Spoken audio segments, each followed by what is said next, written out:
நம் ஆண்டவர் இயேசு கிறிஸ்துவின் நாமத்தினால் மகிழ்ச்சியும் சமாதானமும் நம் அனைவரோடும் இருப்பதாக. 2 குறிப்பேடு 20:15-22 முடிய.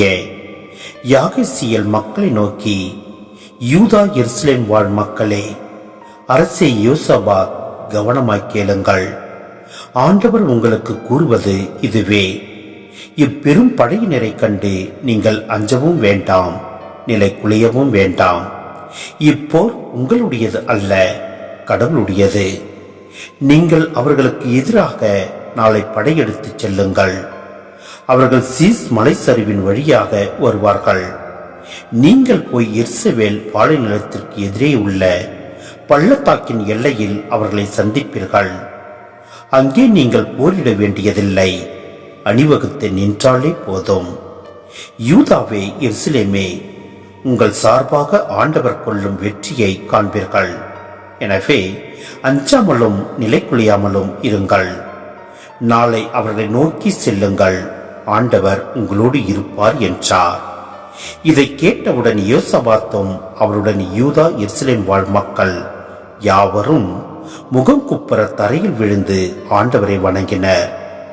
கோகாத்தியரையும் கோராக்கியரையும் சார்ந்த லேவியர் எழுந்து நின்று இஸ்ரவேலின் கடவுளை உரத்த குரலில் உயர்ந்த தோணியில் வாழ்த்தினர்.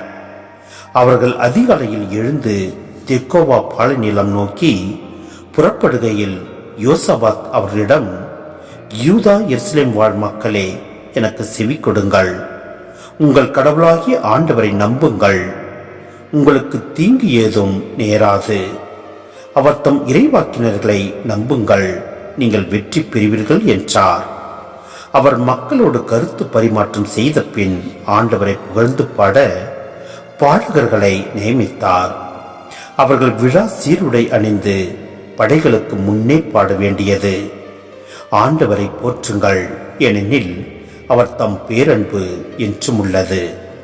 அவர்கள் அவ்வாறே ஆண்டவரை புகழ்ந்து பாடத் தொடங்கிய போது, யூதாவை எதிர்த்து வந்தவர்களான அம்மோனியரையும் மோவாபியரையும் சேயீர் மலை நாட்டவரையும் ஒருவருக்கொருவர் பகைவராக்கி முறியடித்தார் ஆண்டவர்.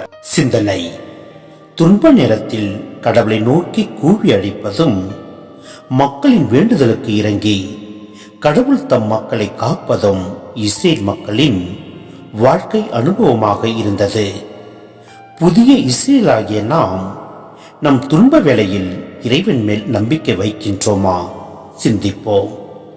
இறைப்புகழ் பாடும்போது எதிரிகள் வீழ்த்தப்படுவதும், எக்கால தோனி முழங்கியதும் எரிக்கோ நகர் மதில் தகர்ந்ததையும் நினைவுபடுத்துகின்றது.